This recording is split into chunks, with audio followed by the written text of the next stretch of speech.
Hill sponsors Martin vs Joshua on Sky Sports Box Office.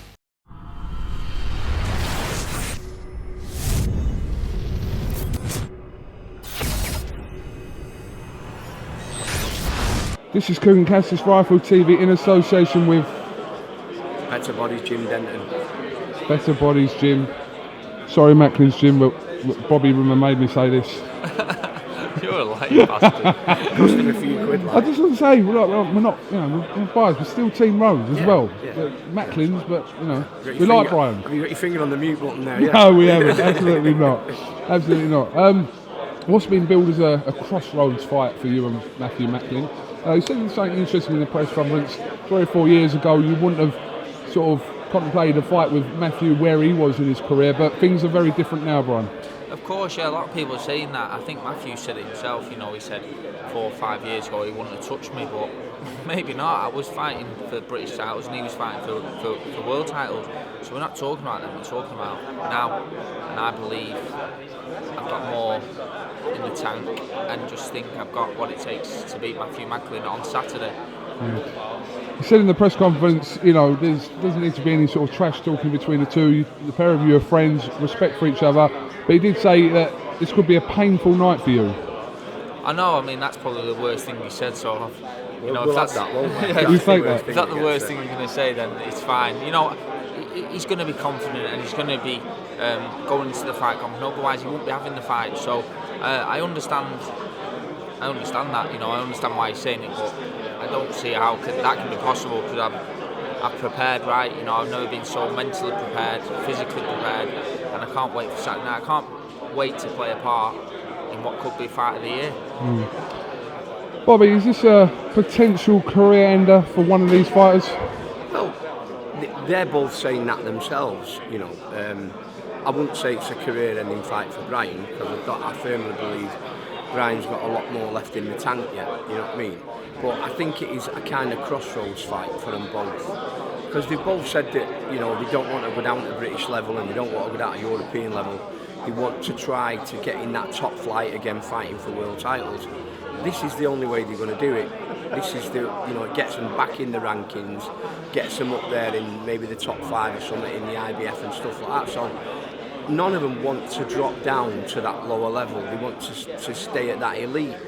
Yeah, of course, the loser, where will he go in that elite fight? It is a kind of crossroads fight for that on that level.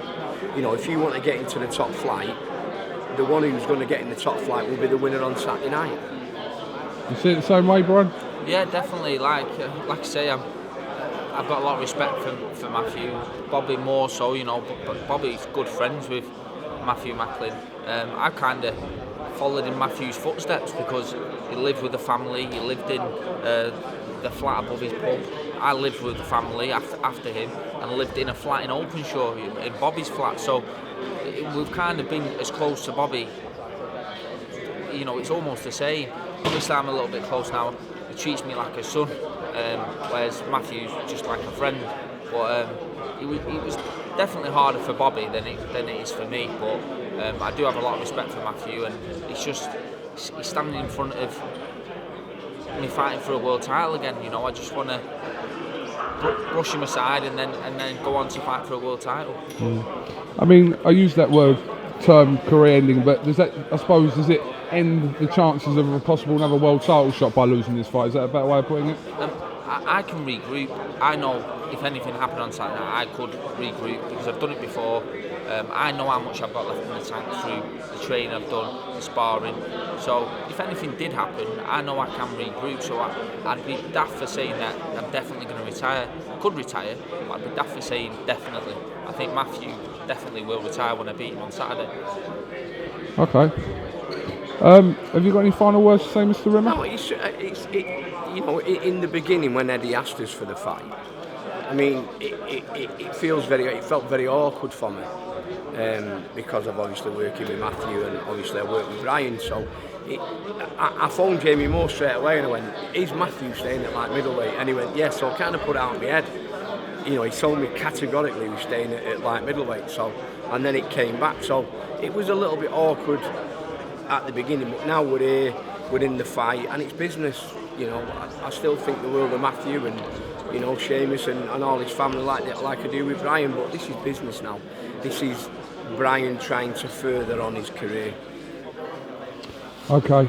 Brian, Bobby, thank you very much for talking to IFL TV. Best of luck with the rest of the week. Weighing on Friday and then Saturday night. Yeah, fight time. Nice early one. Big show. What time are you on? Well, Eddie reckons we could be on 7 o'clock, after 7 o'clock. So if you're travelling down from Blackpool, Yeah. Make sure leave you get early. there on time. I think they're all travelling the night before. Get them donkeys put away early. Get that sand out of your sandals and get down. Don't be harsh on yourself, Mr. Rimmer. Don't be harsh on yourself. So, hey, he lives in Blackpool now, slagging it off. I Ah, live in Blackpool. Really? Found love in Blackpool. God. Works wonders walking down that front with a kiss me quick out on. Cheers. Bobby, Brian, we'll catch up with you in the week, Cheers, alright? pal. Thank Cheers, you, mate. mate. Thank you.